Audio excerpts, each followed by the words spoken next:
Welcome back to New Hampshire Next, a summit for young changemakers. If we haven't met, my name is Will Stewart, and I'm the executive director of Stay Work Play New Hampshire, which is a statewide nonprofit whose mission is to attract and retain more young people here in the Granite State. And our primary goal for New Hampshire Next is to inspire young New Hampshire changemakers to create positive change in their communities and the state as a whole.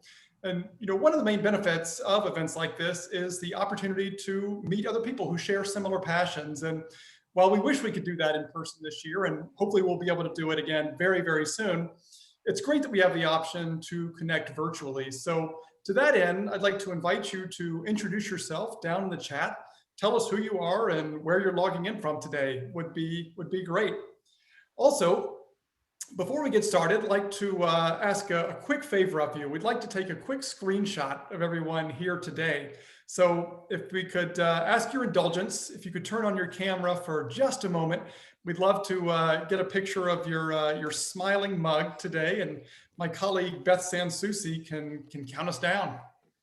Oh, look at everyone. Looking great, folks. Couple more cameras. Okay. So in 3, 2, 1. Thanks, Will. Awesome. Thank you, Beth, and thank you all for your indulgence there. So today is actually the 4th day of this year's Changemaker Summit, which itself is in its 3rd year and has quickly become one of our favorite events here at Stay Work Play. And this week has been super engaging and a lot of fun, a lot of great conversation, a lot of great engagement, and a lot of great energy. So our theme today is change through environment. And we're going to hear from 3 young people who are about how they're creating change, building community, and making an impact here in the Granite State via the promotion of more sustainable local food systems, as well as kind of the promotion and protection of our state's world-class outdoor recreational amenities. And it's going to be a great conversation. Like I said, we have 3 speakers, and after we hear from each of them, we are going to have a live Q&A. So feel free to send any questions that you have as you think of them. Feel free to throw them in the chat, and we'll get to as many as we can at the end of today's presentations. Or if you want to hold on to your questions till we get started, that's quite all right too. So let's get started. First up, we are going to hear from Tyler Ray, the self-described rockhound chief at Granite Outdoor Alliance. Tyler's company, Backyard Concept LLC, is a professional outdoor advocacy firm specializing in legal consulting, management, and events supporting players in the outdoor recreation space. Backyard Concept is the managing entity of Granite Outdoor, as well as Granite Backcountry and Front Yard Law. Tyler's advocacy practice draws on his 15 years of both business law and nonprofit experience and couples nicely with a lifetime of outdoor adventure growing up in the woods of Bridgeton, Maine, just over the border from where he lives now in North Conway, with his wife Ann and their 2 boys, 7-year-old Nelson and 5-year-old Levi. Welcome, Tyler. Thanks a lot, Will. Appreciate you having me here today. I'm going to share my screen here, so bear with me for a second.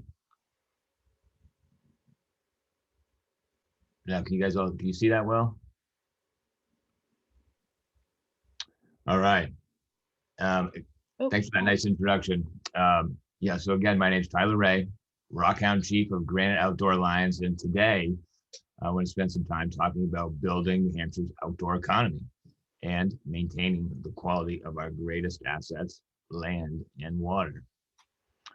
So Granite State has long been devoted to the pursuit of tourism as a means of attracting, accommodating, and entertaining visitors to support its regional economies, much of which has been driven by an interest in the state's signature natural assets, including the Lakes Region area, the White Mountain National Forest, and the New Hampshire Seacoast, among many other examples. But with such emphasis on tourism's one-way destination focus, we have to wonder if we keep inviting everyone to the party, at what point does the party stop? So this was all brought into focus when the pandemic hit, and we experienced 2 very drastic realities in a short amount of time. The first was about a year ago when the pandemic struck, and that reality was one with no tourists and access to the outdoors highly restricted, with quarantine and public land shutdowns, creating what I would call a dormant economy. And then, seemingly overnight, we experienced another reality where all of a sudden there was too many visitors, jeopardizing quality of life, creating negative experiences, and overuse of natural resources. So with a significant increase in outdoor usage, driven largely by newcomers, particularly in the so-called front country and within 10 miles of your home, the pandemic has forced us to think in new ways.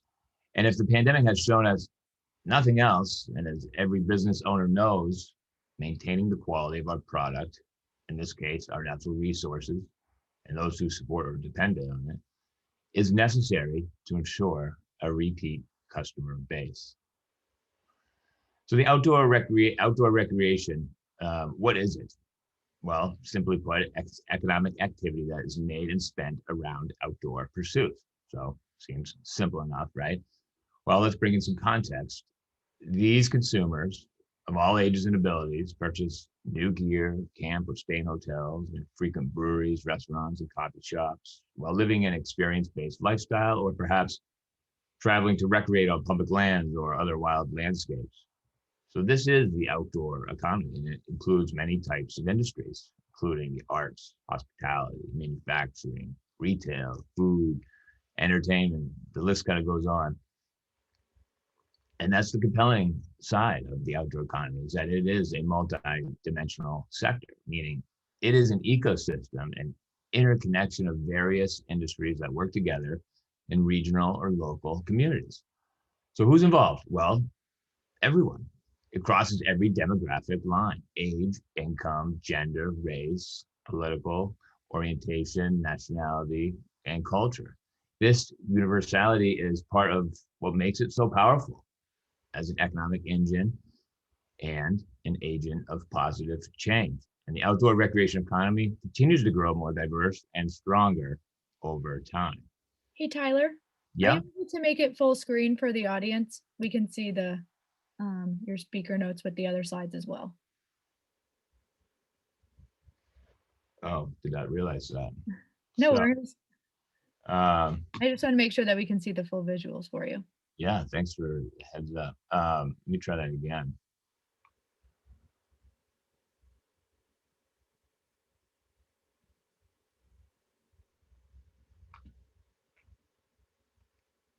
Is that the same? That's perfect. Okay. Sorry about that. No worries. So here we go. Talking about a strong economic engine. So the outdoor recreation is among our nation's largest economic sectors.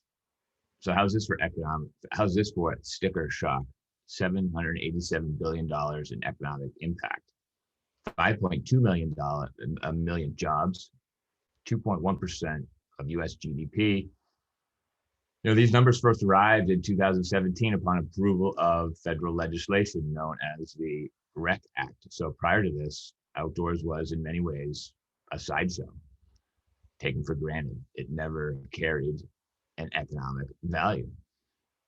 So what we learned is that, and what we've learned just through these past few slides, is that outdoor recreation indeed does drive commerce significantly. It's big. The industry is bigger than pharmaceuticals, auto, mining, agriculture, and on par with broadcasting and telecommunications. In fact, the impact of outdoor recreation on America's economy is almost as big as that of hospital care. So now let's take a turn and dive into New Hampshire's outdoor economy. And what I consider hidden in plain sight is the New Hampshire competitive advantage. Not taxes or small government, it's the great outdoors. And why is that? Because it's organic to where we live. That is sustainable. In New Hampshire, the outdoor economy accounts for more than $2.8 billion in economic impact, or about 3.2% of the state's economy, ranking 9th highest in the country, matching outdoor powerhouse Colorado. So outdoor recreation businesses in New Hampshire employ 37,000 workers who earn $1.3 billion in wages, making it one of the largest industries in the state. And the most successful sectors of the outdoor rec industry include retail, hospitality, manufacturing, and arts and entertainment.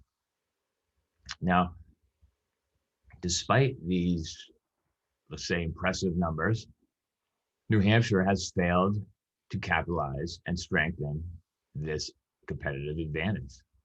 In fact, it ranks second to last, just in front of Vermont, in terms of government expenditure on outdoor recreation activities as a percentage of the value added by outdoor activities as a whole. So in other words, I'll say that again, based on that 3.2% of the economy, state government's investment in and maintenance of its golden asset, the outdoors, is simply downright abysmal.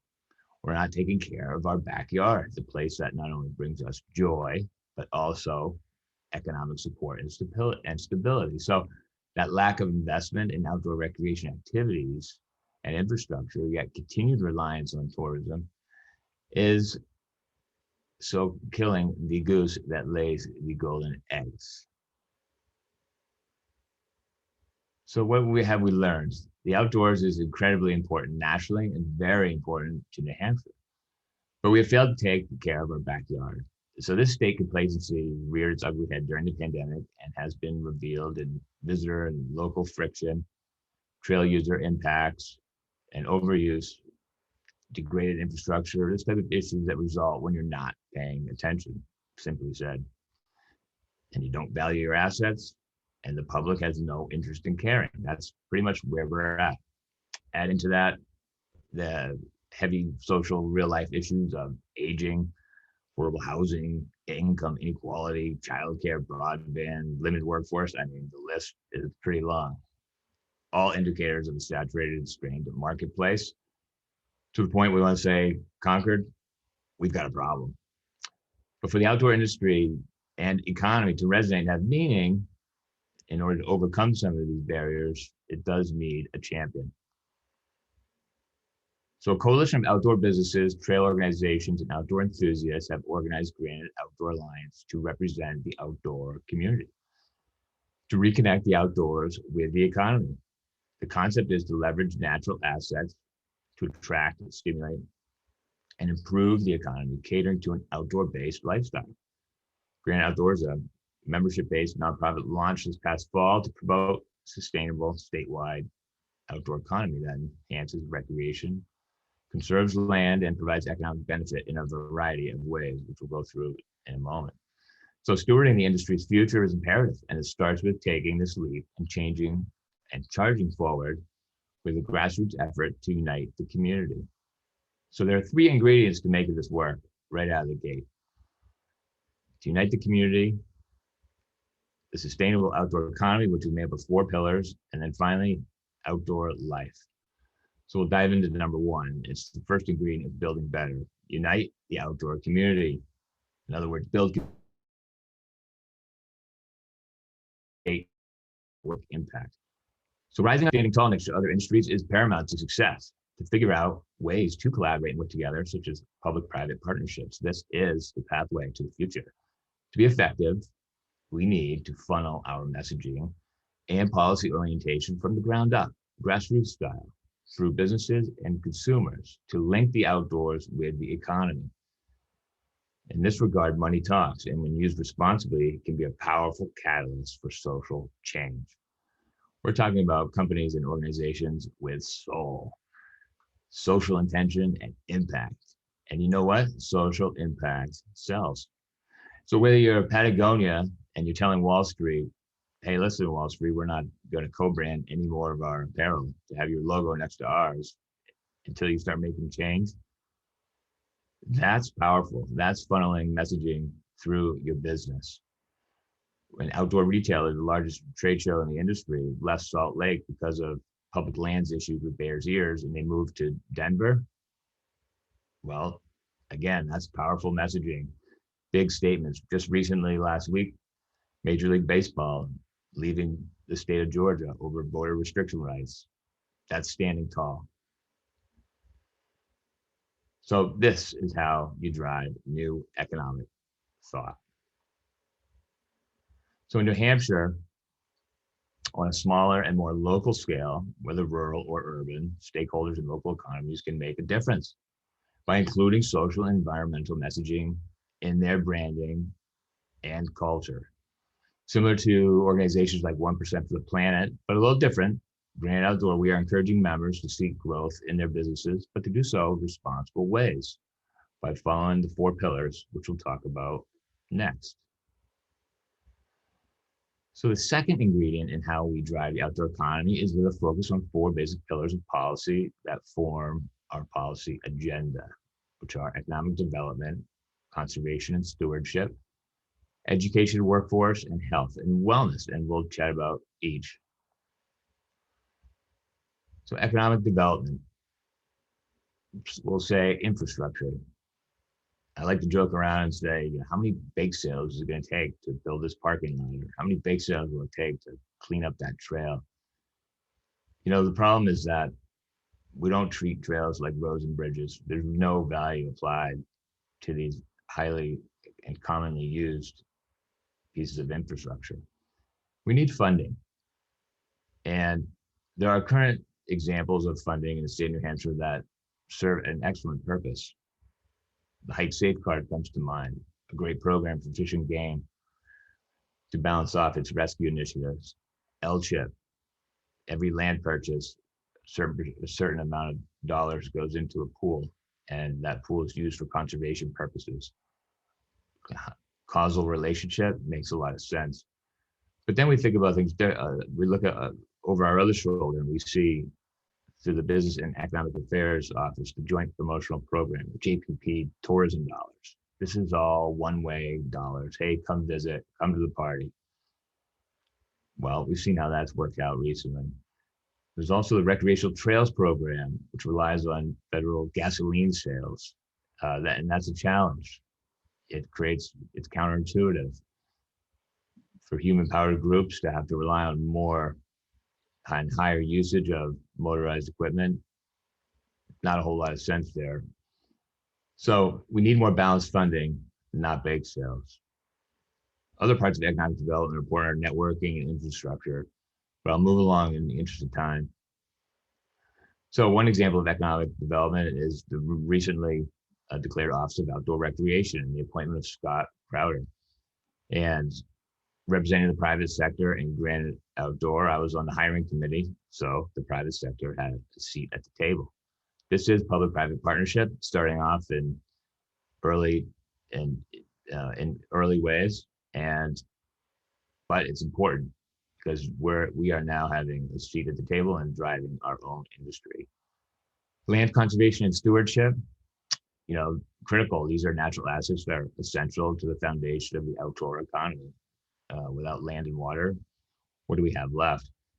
Recently, the state has partnered with Leave No Trace, and similarly to the Outdoor Office of Recreation, I'm sitting on that advisory committee and helping steer how that will be disseminated. And again, that's an important seat at the table to drive messaging through businesses, which is what we've already talked about. So here are some examples: Leave No Trace, Ski Kind, Ride with Gratitude. These are stewardship examples across the state. And having a statewide messaging is really important so we're all on the same page. Workforce and education, huge component to this model. From park rangers to hydrogeologists and fly fishing guides to retail sales associates, outdoor recreation provides jobs across the skill spectrum.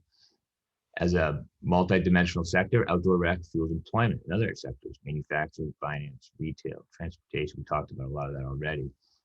And one of our best membership examples is Nemo Equipment in Dover. And they design and manufacture outdoor equipment, tents, sleeping bags, shelters, and they have a whole array of employees from R&D, engineering, product testing, marketing, finance. It's a great success story. And trail amenities help retain talent, and that is something. When you go to Nemo, first thing you see is about 15 bikes when you walk in. That's how people get to the office. That is what we're talking about. And finally, health and wellness in the outdoors. You know, we come together with friends and family, make lasting memories.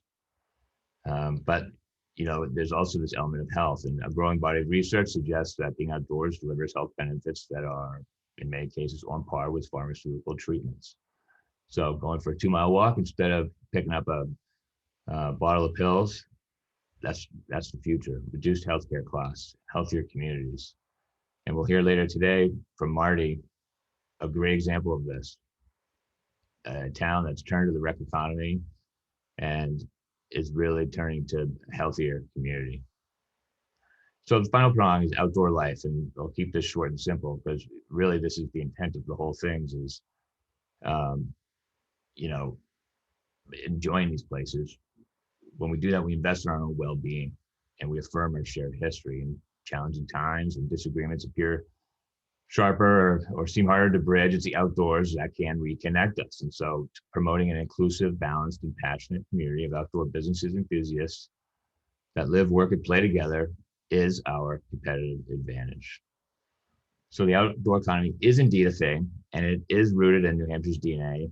And it is important that we not only recognize it, but invest in it for a resilient and sustainable economy. So let's start paying attention, think about our competitive advantage and how to make it sustainable to continue to grow and support our local economies. Thank you. Thank you so much, Tyler. I think it's great what you're doing. It certainly is very much in line with our philosophy and priorities here at Stay Work Play. Of course, some of you may recall that Stay Work Play did this big commissioned a big survey about 3 years ago, looking at reasons that young people stay and leave New Hampshire. And the biggest reason cited for staying in New Hampshire is, basically everything the outdoors, from, again, our world-class outdoor recreational amenities to the environment itself, to the proximity that a lot of us are in to these, amenities. So like you said, I think you referred to it as the golden goose. So we definitely don't want to kill it, and we want to do everything we can to preserve it, not just for its own sake, but for all the benefits that it brings us as a state economically as well. So looking forward to maybe delving in a little bit deeper as in part of the Q&A here in a few minutes. But thank you for sharing what you're doing and for the work that you're doing that is so very, very needed.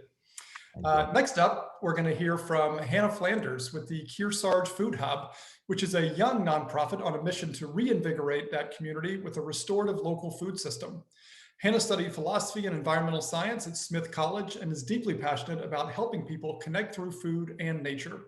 Hannah loves exploring a variety of media to tell the story of the Kearsarge Food Hub and its many facets, including social media, writing, video production, talks, presentations, and events, while engaging and inviting the community to join in the organization's growth and development. She is driven by the human story behind local food and community systems within which she is working, and by the urgent need to create a safe and prosperous future for her 2 young children. Welcome, Hannah. Thank you so much for having me. I'm also going to share my screen here and present. All right, everyone seeing a presenter view there? Good? Great. Okay, so the question is, what does our breakfast have to do with environmental sustainability? And the short answer is everything. Or at least that's the understanding that 4 Kearsarge graduates, myself included, 1 Maine transplant, and a retired school teacher came to about 6 years ago, leading to the creation of the Kearsarge Food Hub. The problem we identified is that the industrial food and agriculture system is toxic, extractive, and entirely unsustainable in many ways. Chemical fertilizers and pesticides pollute our land and water at a devastating rate. Agriculture accounts for over 70% of global deforestation for products like beef, soy, and palm oil. In the United States, we use monocrops, heavy machinery, and chemicals that are destroying our topsoil at alarming rates. And we waste nearly 40% of the food we grow, which most often ends up in landfills. Estimates suggest that the industrial food and agriculture system is a leading contributor of greenhouse gas emissions, accounting for anywhere between 24 to 50% of total emissions. This is just to name a few examples of how unsustainable the system is, and doesn't even mention the cost on human health and social justice. So when it comes to building a better, more sustainable food system, there is not one problem to be addressed, but a network of complex problems that share common roots. The ills of the industrial food system are born out of a fundamental disconnection. So the six of us set out to create a better way to grow, eat, and share food on the local level, a long-term alternative to the industrial food system. The Kearsarge Food Hub was born to explore a not-for-profit, multi-dimensional approach to connecting people to the land, to each other, and themselves through a restorative local food system, one that's not just sustainable, but has the power to heal. So here's the story of how we built the Kearsarge Food Hub from the ground up over the past 6 years. We started with a small, low investment pilot project, Sweet Beet Farm and Sweet Beet Farm Stand. Some friends in our base town of Bradford lent some land for us to start digging in the dirt and learning how to grow food through regenerative practices that nourish the soil and work in harmony with nature, one onion at a time. We built the farm stand to sell not only the food we were growing, but to create relationships with other local farmers and sell their stuff too. More than veggies, we collected and sold meat, dairy, eggs, and value-added products from 30 producers within about a 30-mile radius. And right from the start, we were inviting local students to join in the learning process with us, get their hands dirty, and we began donating fresh produce to local food pantries. So this beginning phase was really all about trial and error and building relationships. Year 2, 2016, the goal of our second year was to keep everything rolling and to keep on learning. Everybody on our team did every single job, from selling food in the farm stand to growing food on the farm to community outreach, hosting fun events, and really putting this message out there, believing that the key to sustainability was getting more people in the community to invest in this mission. At the end of 2016, we were invited to move into the Old Bradford Inn at 11 West Main Street on the other side of town. It was recently purchased by a company called Unless, which had been big supporters of the Food Hub since our very start. This building had been abandoned for 15 years, and it was now undergoing a revitalization with many community partners coming together. Year 3, 2017, was really all about settling ourselves at this new space at 11 West Main Street, building out what had been a seasonal roadside farm stand into a year-round local food market, Sweet Beet Market. The key element here is helping folks support and invest in organic and sustainable farming. Sweet Beet is the place where people can both purchase and learn about local food. The source of every product is displayed on signs throughout the store, and we started sending weekly newsletters with farmer highlights, product features, and general information about seasonality and what's going on in the local food scene. And we spent a lot of time carefully designing the systems of the market to limit or reduce food waste, with conscious ordering from our farm partners through a homemade ordering system, and donating excess produce to food pantries or otherwise finding homes for it. Because the sustainability of a local food system is not just about how it's grown, but how it's distributed and used all along the supply chain. In 2017, we also raised over $32,000 from our community to help fund a commercial kitchen, where we've been exploring all sorts of things like baking with minimal ingredients, light processing of farm excess, and education for students. 2018, year 4, that's when we became an official 501c3 nonprofit organization on a mission to reinvigorate our community within a restorative local food system. And to keep it all rolling, it became a lot more than just planting onions. Running a nonprofit means, lots of meetings, computer time, spreadsheets, strategic planning, and more meetings. And our Sweet Beet farm continued to grow as well. We were investing in low impact tools like the Broad Fork and a BCS, and exploring cover crops, crop rotation, and organic practices that support soil health that ultimately helps to sequester carbon and promote ecological balance. We continue to learn from a network of local farmers and other farm teachers like Elliot Coleman, Curtis Stone, and Ben Hartman. Our tagline became learning as we grow, and still more students joined us on the farm from first grade all the way through college level to share in our learning process. And we continue to support dozens of local farmers by buying and selling their goods all year long in Sweet Beet Market. And we bought and sold both organic and conventional produce.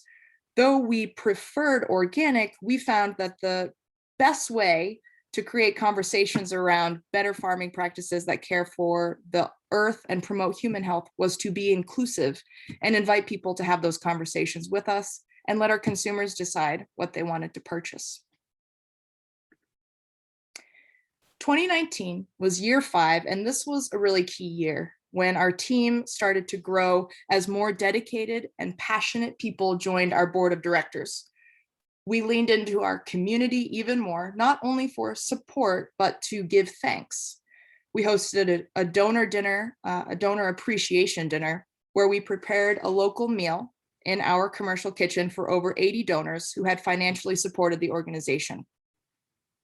In 2019, we also came out with a grant report after 2 years of research, a needs and opportunities assessment for collaboration within New Hampshire's local food distribution network. And from this work, we've been able to lead in the development of a statewide food hub network here in the Granite State. And to this day, we are actively working on a second round of grant-funded research alongside statewide partners to figure out how to build and share distribution infrastructure throughout the state that will create more equitable access to local food for consumers and more viable year-round markets for farmers and producers. And dun, dun, dun, 2020, everything changed. But like everybody, we had plans for 2020 that could not come to fruition. And we had to pivot to manage the unforeseen pandemic. And also, like many of us, we started having more conversations around racial justice in this country, and specifically in our focus of work, how that relates to the food system. And we began focusing not just on food security, but on food sovereignty. Last year, we grew our food donations by 737%, donating an average of 2,000 pounds of fresh produce per month to food pantries and school backpack programs that we purchased directly from local farms. We transitioned to online shopping and curbside pickup in Sweet Beet Market. And with small grants and large donations, our storage space grew by 167%, with the addition of a new walk-in cooler that helps us further curb food waste and distribute more food.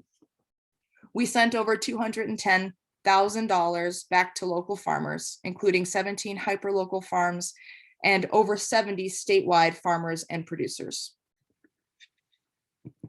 And we continue to incorporate more practices and more tools on Sweet Beet Farm to increase sustainability, like the paper pot transplanter and a soil blocker to cut down on our use of plastic. And we grew our outdoor growing space and our indoor growing space to help build our capacity to feed our community in a time of crisis and beyond. And despite COVID, we still connected with over 85 local students and had over 40 volunteers help us serve our mission in various ways. We collaborated with local partners to found the Feed Kearsarge Initiative, Food Expansion, Education, and Distribution, through which we built 3 new garden sites here in Bradford and distributed 10,500 seedlings to 250 households, with ongoing season-long educational support to help them have fruitful and enjoyable growing seasons. Of those folks, 40% had never gardened before. And so all of these efforts, on some level, equate to less reliance on the industrial food system.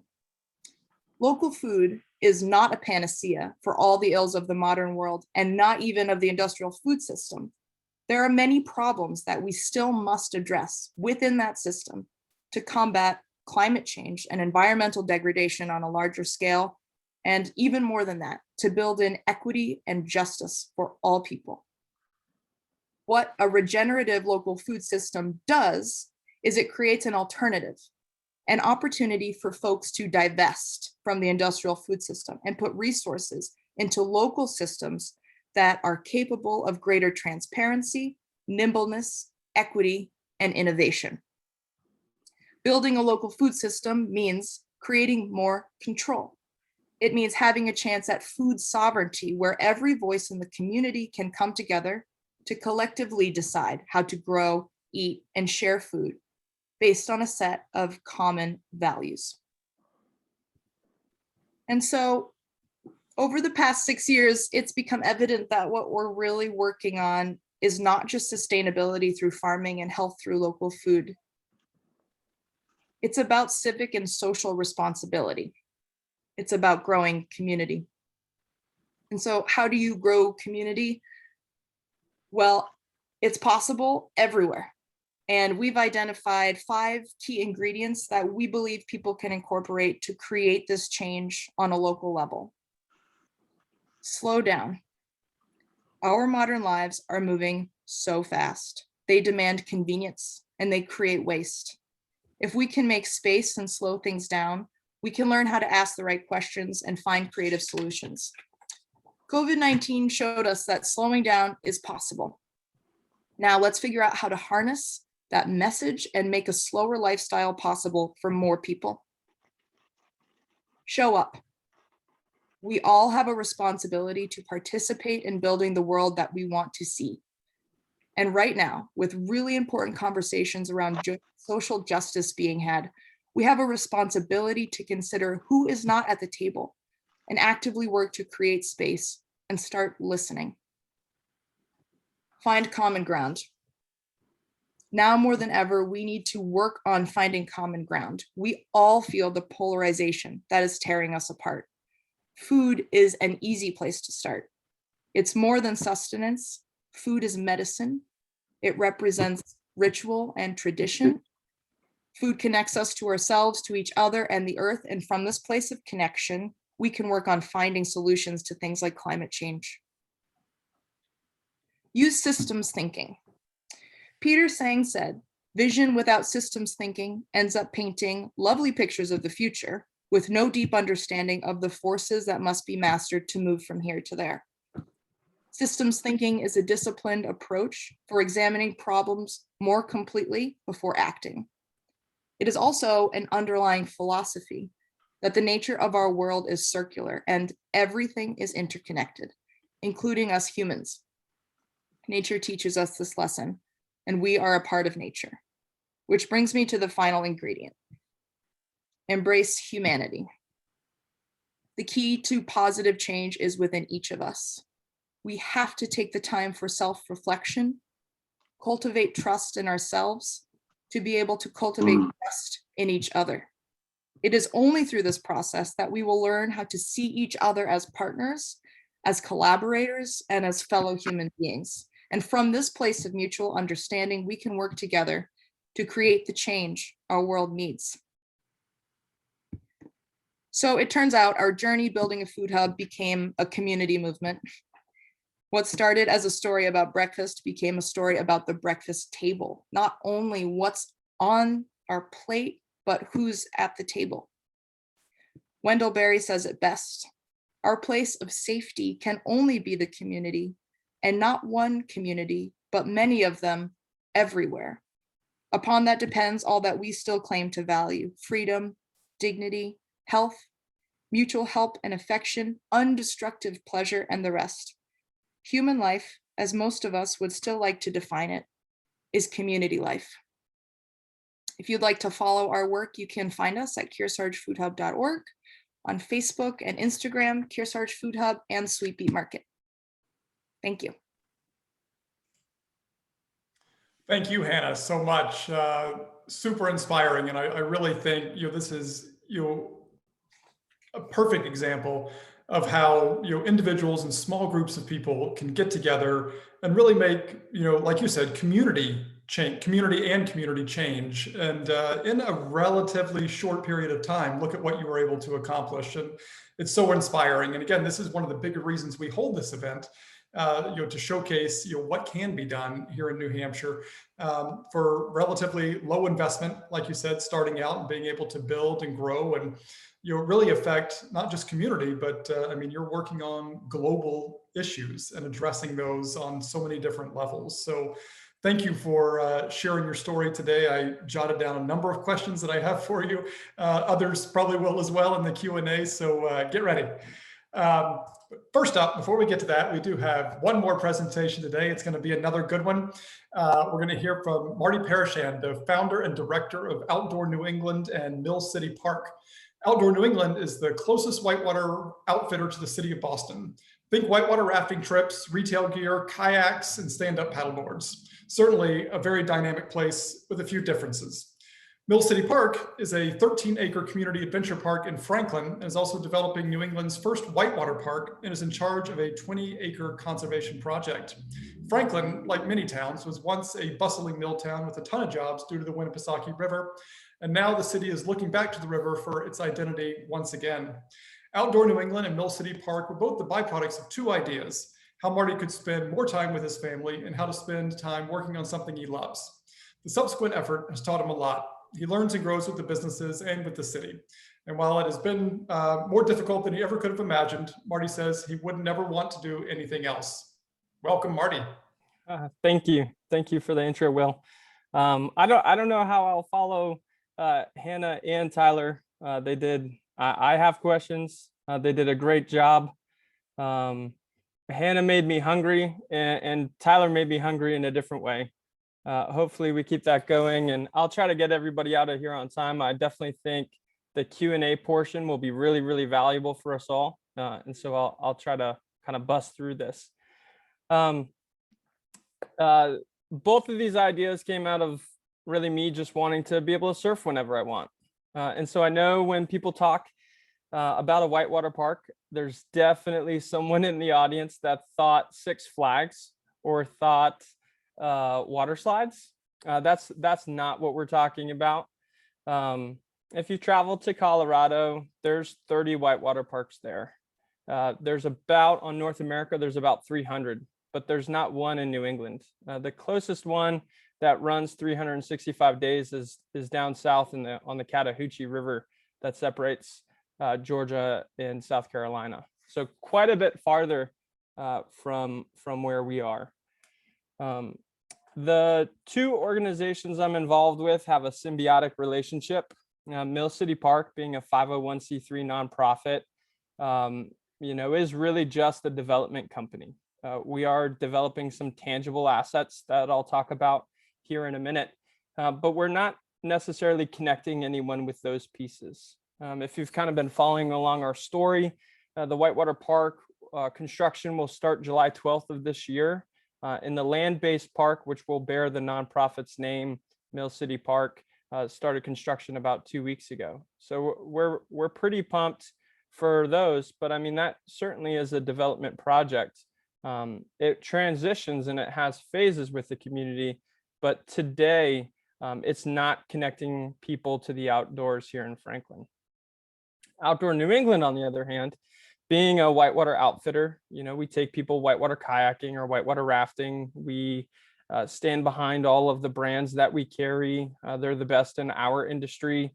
And so we connect people with the gear that they want to do these sports. We're at the base of the Winnipesaukee River. And if you're not really familiar with Franklin, the Merrimack River is born here through the connection of the Winnipesaukee with the Pemigewasset. So from that standpoint, we have water all around us, and I'll kind of talk about that a little bit in a minute. But whitewater parks aren't just for whitewater kayakers. We've engineered our features, and so I'll talk about kind of these spots as features or waves. Right on the left side, you can see clearly it's a surfer. Right, that's a stereotypical surfer you expect to see in the ocean. On the right, you have whitewater kayakers. The two features that they're surfing on are different. The surfer on the top left, he's surfing a big green wave. It doesn't have a lot of the white foam pile that you see in both of the pictures for the kayakers. And so in the river, you can have one or the other, but you can't have both. In the ocean, you certainly can. A wave starts really tall, it propagates in the shore, and it collapses on itself. In the river, it can be one or the other. So we've engineered 3 whitewater features. One, our first one, the one at Trestleview Park, which is like our gateway park in the downtown. It signifies the end of the whitewater run that already exists here, and it begins our downtown. So it's a spectacular location. It sees about 1 million cars a year, and so what better way to kind of showcase your town than people outside surfing, having fun with their friends. That's the marketing that you want when you go somewhere. It's also very dynamic, right? They're in the river, they're doing something a little bit different than what you would see in other parks. So we'll have 2 whitewater features, and then we'll have 1 surfing feature. The surfing feature and the upstream feature, construction on those 2 will start July of next year, 2022. This year, we'll just build 1 feature right at the beginning of our downtown. The Whitewater Park, like I said, is a development project. So the 13-acre land-based park is adjacent to the Whitewater Park. It'll be another greenscape for us here in Franklin. And this is a really busy engineering drawing of what we've done, but it really gives you an idea of the thought and effort that goes into something like this. Our story, kind of like Hannah was talking about with hers, or Ty with his, you got to start somewhere. We certainly didn't start by developing engineering drawings. We started with community engagement, raising funds, and over the course of the last 6 years, we've been a part of $5 million of grant funds that come to the city. That's not possible by a 501c3 by itself. Your biggest grants always go to municipalities. And so our public-private partnership with the city of Franklin is absolutely spectacular. Part of our project is unique in, I'll say, our history, but not because we're a mill town. There's hundreds of mill towns. They're all over. Everyone knows one. Everyone knows a town like Franklin that had boarded up windows 6 years ago, that had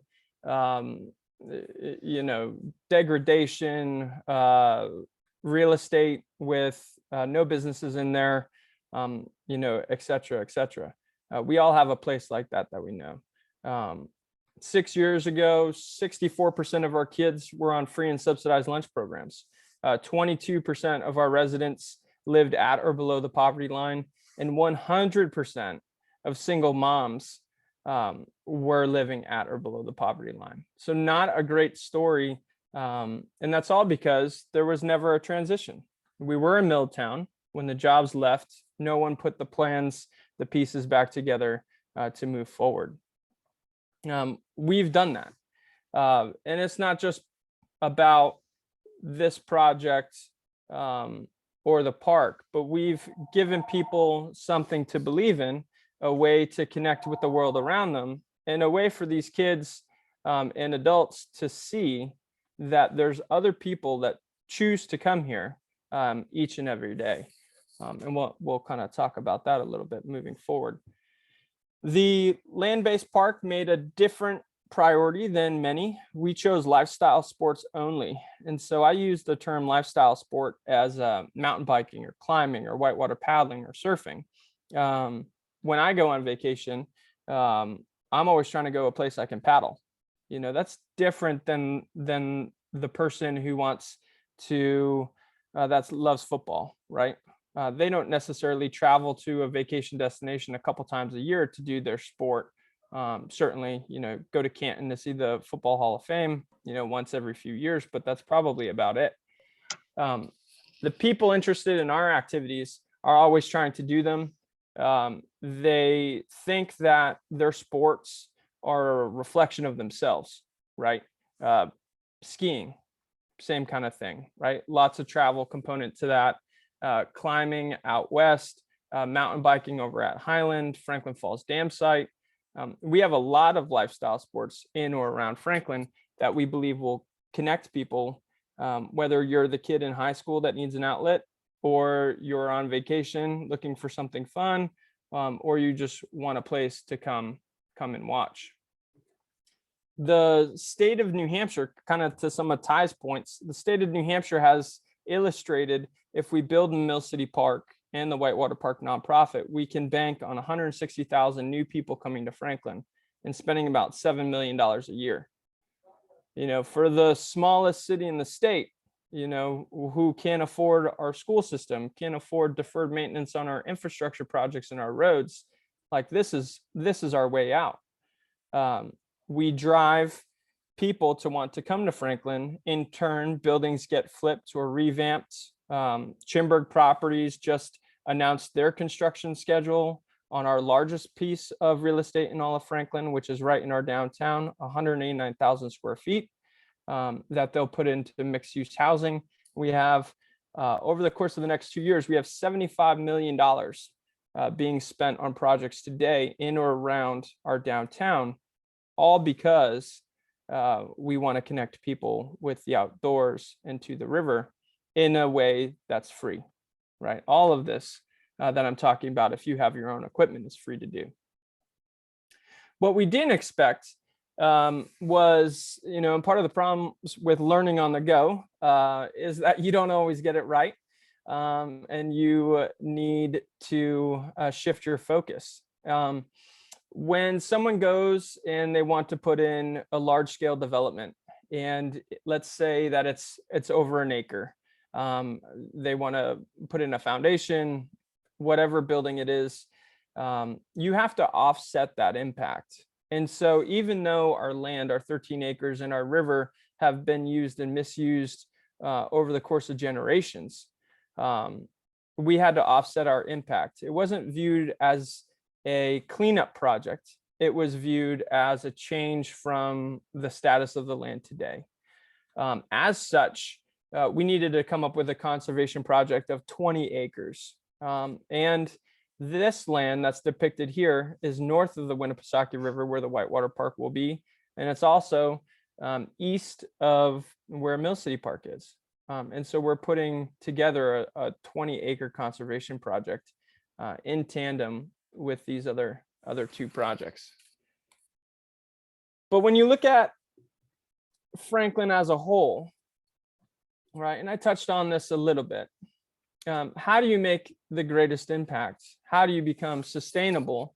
How do you show people that where you live, I live here, where I live, where I work, I go mountain biking, I play disc golf, I go skiing, all right here in Franklin. How do you show people that this is a place to be proud of? That's a really hard question. And I would say the first thing, kind of like Hannah had some bullet points at the end, I would say you have to show up. That would be my thing.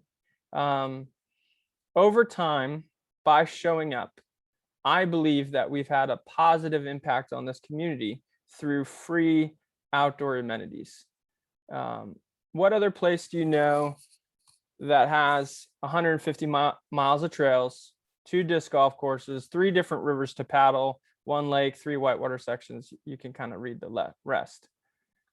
Places like Franklin don't just exist, right? Oh, so many things had to come together at the right time in our history to make Franklin exist.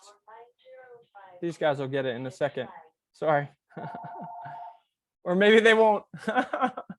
And so, you know, the rail trails that exist, well, they're only there because trains needed to access Franklin. The mill property that we're talking about, the 13 acres, that only existed because, you know, there was mills on it that were sold back to the city for $1. They were tore down, they were blown up, they were set on fire, they were forgot about.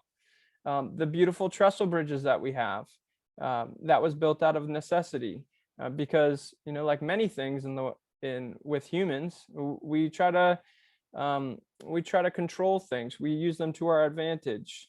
Over and over, we've used this land around Franklin to someone's personal gain.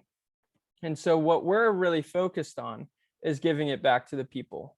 Mill City Park will be free. Our river that had 7 different mills in Franklin on the river, which don't exist anymore, right? They're not there. All of their bricks are, their cribbing, their concrete, their rebar, that's all still there. But we're finally giving that back to the people.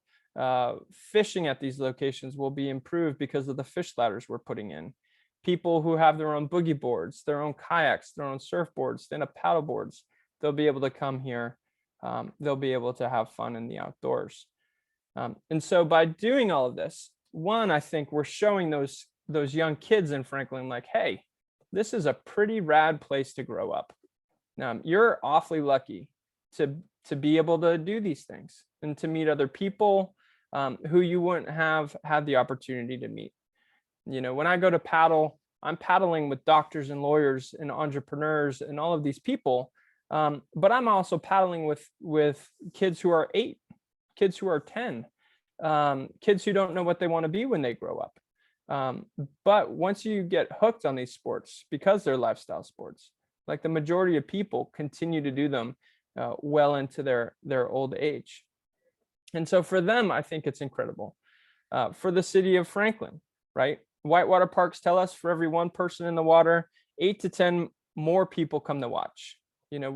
Outdoor New England would love if everyone became a paddler. But guess what? People don't like being tied into a kayak and being upside down. Like, go figure. And so we know it's going to stay as a niche sport, and that's okay too. But it's those people who come to watch, they will have a beer. They will check out the specialty shops. They will visit our historic downtown. And in turn, they'll increase the tax base to help pay for the school, right? To help give kids a quality education, which everyone deserves. And so through a sport I love, I feel that we're having a tremendous positive impact. And I'm certainly the lightning rod for all of these things, but this isn't possible without the people who believe in the cause, the donors who step up, the 110 plus volunteers that we have at our signature events or helping in the park. None of this is possible by yourself. It takes a community, and the river is building our community here today.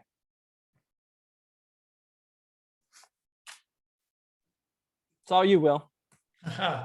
Thank you, Marty. That is, I'm a little bit leery, I will admit, of getting strapped in a kayak, and the upside down part is the part that, concerns me a little bit, but you've got even me thinking about giving that a shot.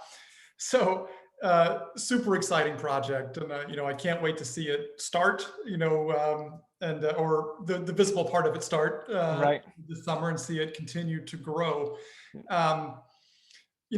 Marty, both you and Hannah, I think, used the word community quite a bit. At least it stuck out in my mind. And that's something here at Stay Work Play that, we've become very focused on really in the past couple of years of, working to create community and connection, between people as a means of, ultimately getting people, to combat the loneliness factor that the survey I mentioned earlier kind of identified, and getting, young people in particular to put down roots in places. So I was wondering if the both of you in particular, and Tyler, if you want to weigh in too in any, in your capacity, talk about, a little bit more about the communities and the connections that are being formed based and as a result of kind of what the both of you have started in your respective projects.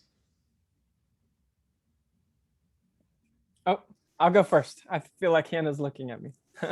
So I grew up in Epsom, New Hampshire. My dad was really involved in baseball, and he in 1973 started the baseball program for kids there because it didn't exist. It was a really small town. When I grew up, though, like because of that, every weekend, right, you were building chain link fences or dugouts or dragging or lines or all of those things. When I grew up, I really lost that. went away to college, got a real job. And when I came back, I would say I was at times pretty depressed because I didn't really have relationships. I wasn't making a community impact. When I came to Franklin, the guy who's my best friend now, we were doing demo in the shop.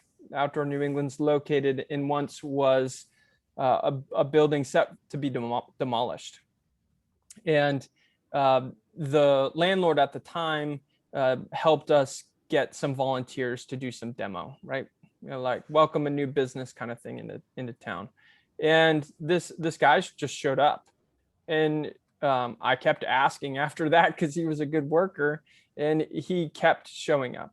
And then his family started to show up, and then his friends started to show up. And that's when it like really hit me that we're growing. Even at that time, I maybe didn't know it when you're going through it. But we're changing how people view the downtown. Like this well-respected family in the area and their friends are coming back to the downtown. Like people are coming back to this forgotten place. Now it's just keeps spiraling. I've hung up signs for most of the businesses in downtown. I've renovated other spaces. I've helped out, built a patio for the brewery. And all of these people do that too. So it's not just me on my soapbox, but the community engages with these things to make meaningful change. And the more that happens, right, the more additional ideas that you get. If you've never been to Franklin or haven't been in a while, we have a 22-foot statue made out of 13 kayaks of a person with their arms raised up in the air. That was not me or anyone I knew at that time. That was the community and someone wanting to make an impact. So I really feel like the more you draw people in, you really go back to like what I envision it being like in like 1910, where you knew your coffee shop or your butcher or your hardware store, you knew their family. You were there for them when their mom died. And this idea of small city living or small community living. And you had a vested interest in them just as much as they had in you. And I think we're starting to see that here. Very well said. Hannah, yeah. I'll just go quickly. Yeah, such a similar story. Bradford is one of the 7 kind of rural towns of Kearsarge area, if you saw that first slide of mine. And like I mentioned, you know, 4 of the 6 founders, we all went to Kearsarge High School here and grew up around here and loved the outdoors. And we all went off and became very distressed at the food system in particular. And coming back home, you know, Bradford in particular was in an economic downturn. The sidewalks are all crumbling, empty buildings, businesses leaving. And we just realized if we're going to do something, we're going to have to build it ourselves. And luckily, you know, with our energy, people became really energized themselves. It's not a new idea to, you know, local food. Farmers markets are going throughout New Hampshire and in our area. Farmers are doing their thing.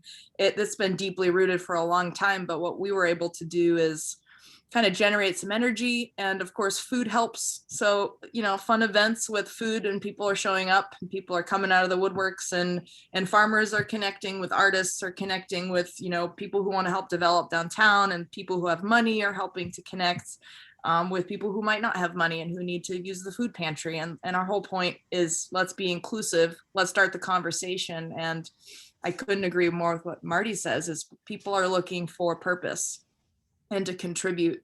And we just need to create the vehicles and the opportunities for folks. And so for us, it was kind of like the stars aligned and everyone, you know, has found a way to pitch in, and it feels really cool.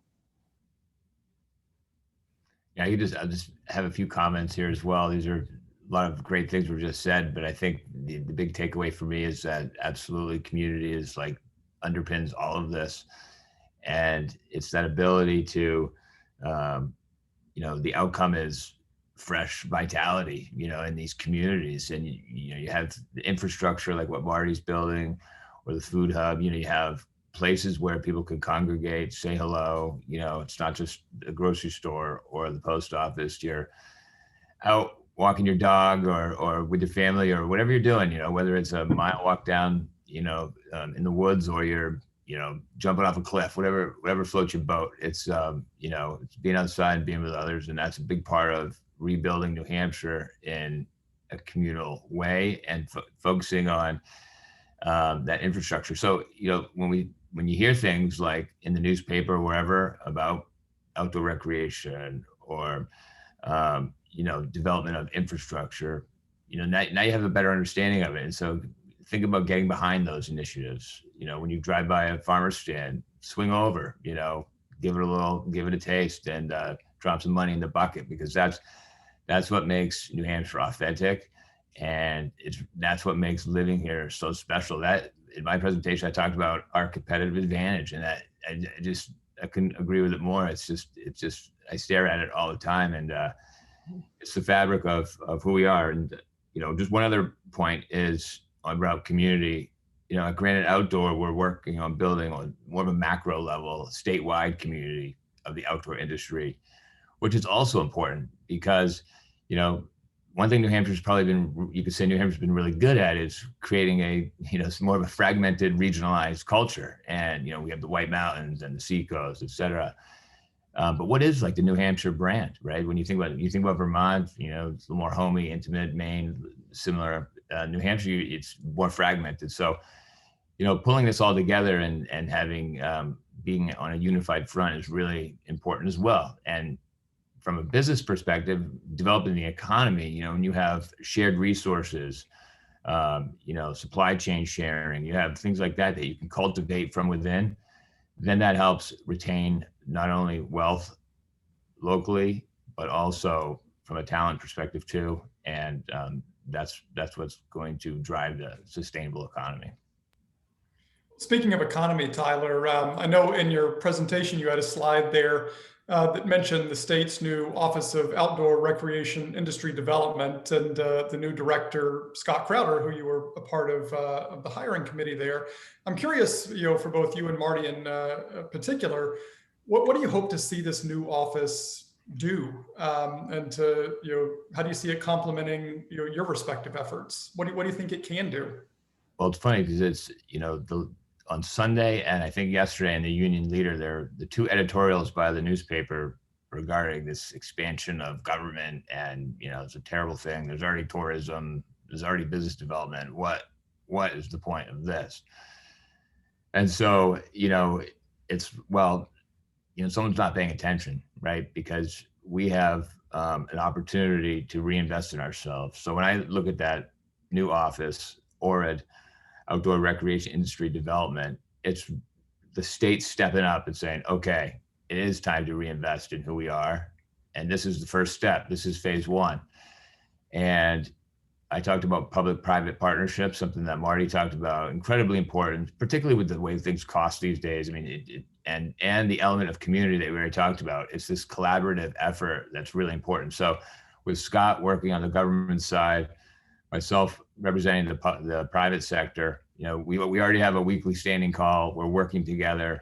He's going to be able to get the pulse of the industry through me and Granite Outdoor, and vice versa through him. And that's a really important and in many ways groundbreaking effort, because we're now being able to identify what I call the data gap. There's a lot of information out there we don't know, whether it's trail inventory or businesses. It's just a very, I said earlier, fragmented culture, but it is, and we don't have information. So so Scott's position is really critical to laying the foundation for allowing future growth in a responsible way.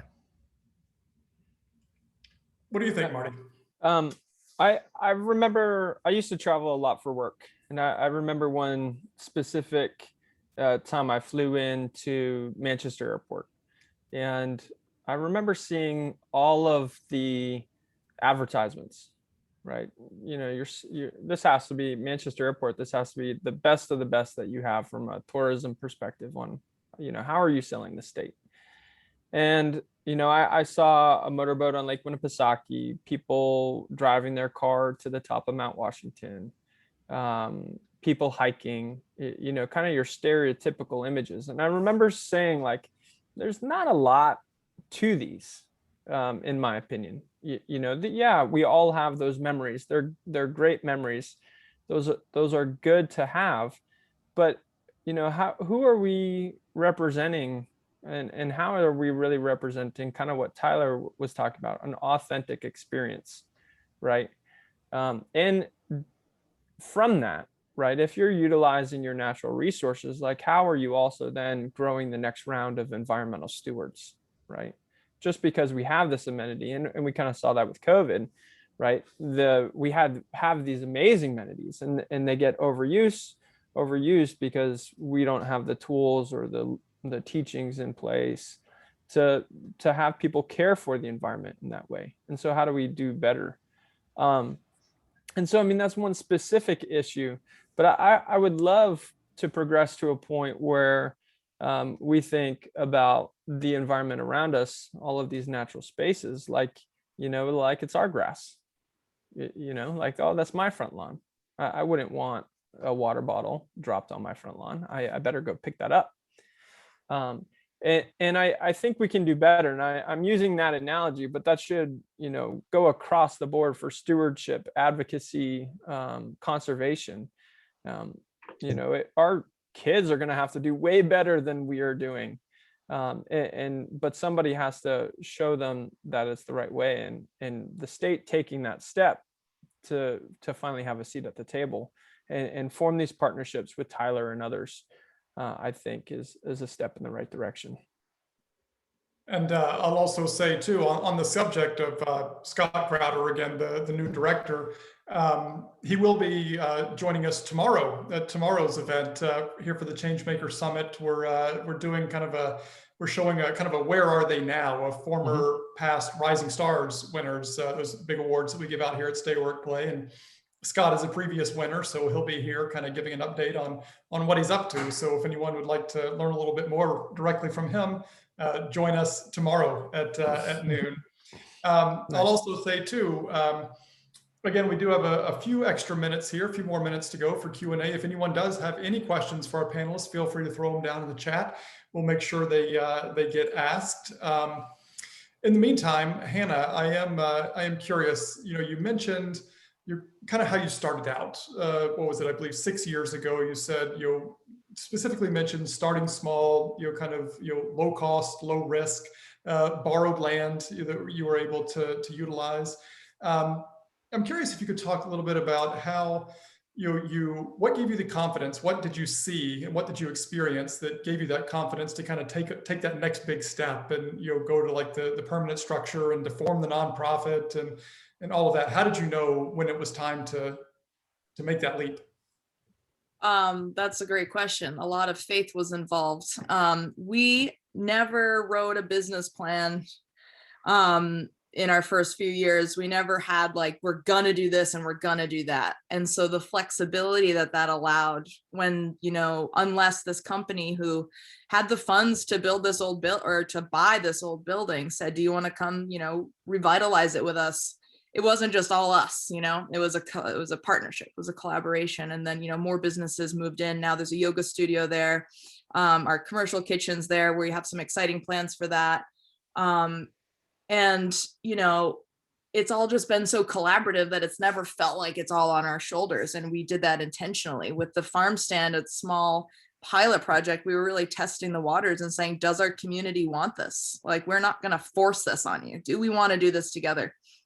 So each opportunity that came along kind of happened at just the right time. And now we're, 6 years in, we are a 501c3 nonprofit. We're working on our foundation as a nonprofit, our strategic plan, all that business planning. We're so multidimensional. We have the farm, we have the market, we have the kitchen, we have educational programming, we have food donations, community engagement.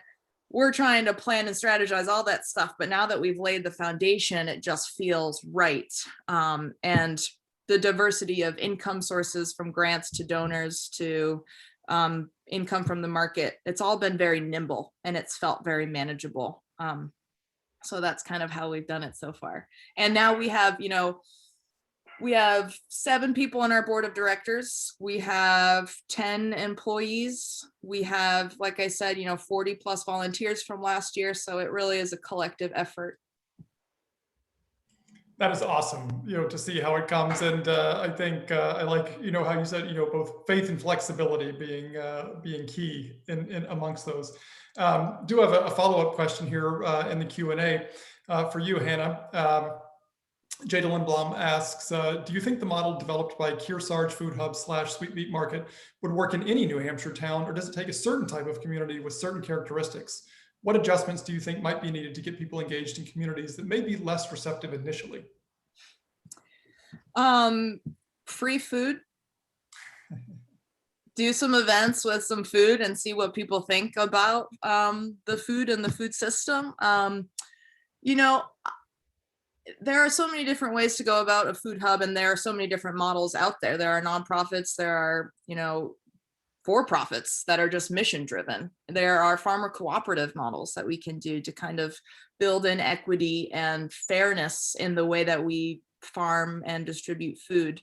So I really think it's about those community conversations. It could change town to town based on what the community members decide that they want together. And that's the whole point. We're talking about this concept of food sovereignty now, and it's really the right to decide how to control your food system. So while I think kind of those elements that I mentioned at the end can be taken and used anywhere, the specific model of a food hub like ours, it might change from town to town based on your needs. I would say that's probably true based on everything I've heard said about New Hampshire, and kind of the importance of locality is that there's no one solution for everybody, and every community has its own certain flavor that you will need to adapt, certainly. Yeah, and I just want to add kind of to Tyler's point. There is a lot of conflict in New Hampshire.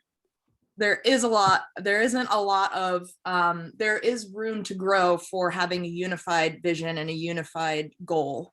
And we feel that in our small town, there are people who are pushing back against developing downtown. They don't want taxes to go up. They don't want people to come to town. And so we're using, one thing I would say that should and could be done everywhere is using that conflict as a means of connection. Instead of demonizing each other and isolating each other, coming to the table and identifying our shared values and saying, okay, we do believe in these things, so let's figure out how we're going to get there, rather than just argue about things that we don't agree on. Indeed, a good way to utilize that and see it as an opportunity. Marty, have a question for you from John Mazalewski. He says, where do visitors stay or camp out? Are new campgrounds being built for the outdoors lovers to spend the weekend or longer? Yeah, so right now, that's going to be one of the biggest areas where our region feels it more than Franklin. Right now, there is no lodging here in Franklin. There are 20 campsites being planned inside of Mill City Park. Part of our strategy, right, if we go back to kind of the spiel, was that we can't be impacting our residents. And so we've taken no tax money. We've been no tax burden to any Franklin resident. As part of that, especially with COVID, one of the things we felt early on with COVID was we were canceling all of our events. Everything that made us money in the past, it no longer worked. And so how do we get through that year, but then also in the future diversify in a way where we have additional revenue sources? And so the campground was flagged right away. The land-based construction project that we're doing right now should be wrapped up by June 1. We are planning right now, but hopeful that on June 18th, at least half of the campsites will be available to be rented. That's awesome. I know we have about 5 more minutes. Maybe we can wrap up with this question. I know, both Marty, you mentioned it, Hannah, you mentioned kind of, flexibility and having to kind of, change and adapt, perhaps over the course, of all of your respective projects. So I'd be curious to hear from all of you. How have you had to adapt and change and evolve, your projects and initiatives since they were first envisioned. So I think a lot of people, perhaps out there who might be considering things, kind of think they need to have that business plan where we're going to do this, we're going to do that. And then when something happens like COVID, you're like, it forces you, whether you want to or not, to change, you have to. So can you talk a little bit about that process of evolution and adaptation in all of your respective projects? Yeah, Sure. I can jump in just to start. The evolution that I've seen, granted, we're still in our infancy, so it's this is maybe a good time to answer that question, because we haven't necessarily had too many pivots or shifts yet at this point, but it's a good opportunity to say, yes, we've drawn up a business plan. There is a blueprint. The nice thing with the outdoor industry is that it's very consistent messaging, not just statewide, but nationwide. And there is a coalition being built. So you have these educational resources to help with that blueprint. But that's kind of how I want to answer this question, is that, yes, we have a blueprint, and our pillars, of our organization are what they are, but it's how you interpret and nuance that to reflect the characteristics of where you are and where you live. So in New Hampshire, you've heard me talk about sort of a fragmented outdoor culture. Everyone's, a little bit Han Solo and running and gunning on their own. And now there's this opportunity to bring things together. But the regionalization is, in and of itself, is a great thing, right? It's like knowing who you are, knowing this Whitewater is Franklin, that's cool. Arrow, they have Whitewater up there. If you want to come to New Hampshire and go Whitewater, those are two options, boom, right there. You can say the same thing about a bunch of other activities, whether it's rock climbing or mountain biking or surfing, and so these communities have the opportunity to turn to the rec economy in that way, to nuance, what the blueprint is for them. So from my perspective, it's having the ability to facilitate and network that. And so what will happen with our organization, time will tell, but that is absolutely how you have to have, be flexible in your approach, with some guiding objectives.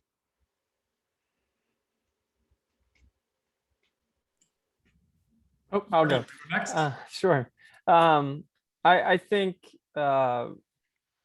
my advice for anybody trying to implement change in their community would be that you are only rigid with your vision.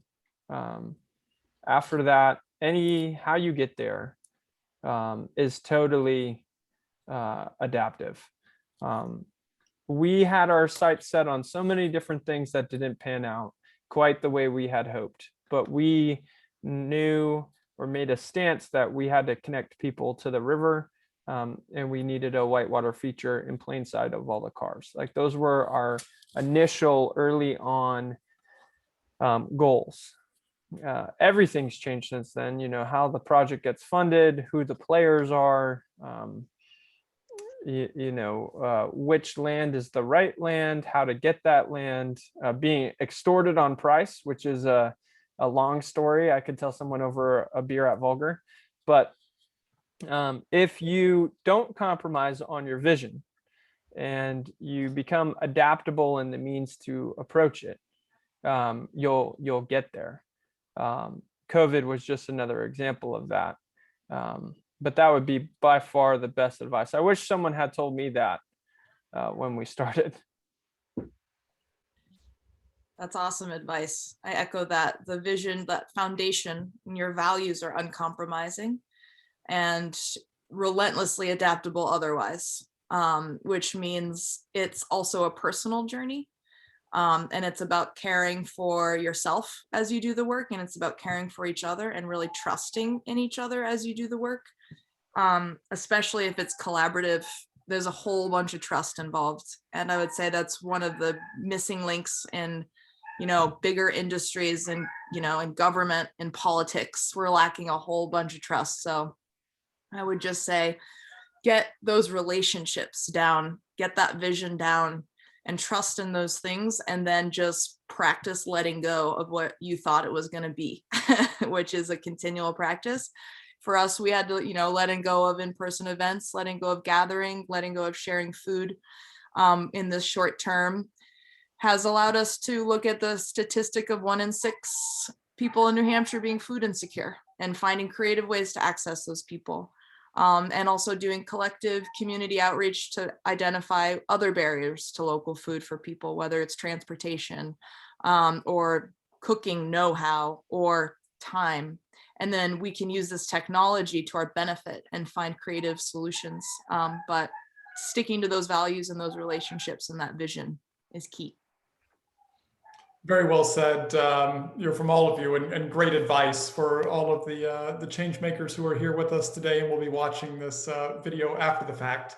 So thank you all again. Hannah, Tyler, Marty, thank you so much for joining us here today and sharing these great, incredible stories of the change that you're all making and the positive impacts that you're already having and will continue to have, which will only grow in years to come. So thank you. And thank you to everyone who's been able to join us here today. At Stay Work Play, we love to help facilitate discussions like this and shine a spotlight on young people doing awesome things in New Hampshire. I mean, that's really one of our other advantages, is that young people can do these types of things. As we've seen, it doesn't take a ton of money. It doesn't take, you don't have to have lived here for 8 generations. You can come in, an individual with a small group of people, can really do things that matter here in New Hampshire.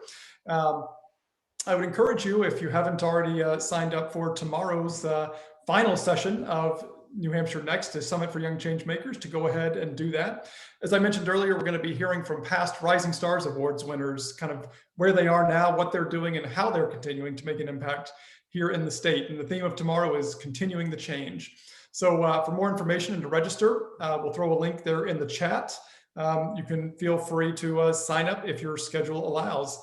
And lastly, speaking of the Rising Stars, which of course is our signature annual event and awards ceremony every year, it takes place in the fall. Nominations are now open for the 2021 awards. We'll throw a link in the chat there too.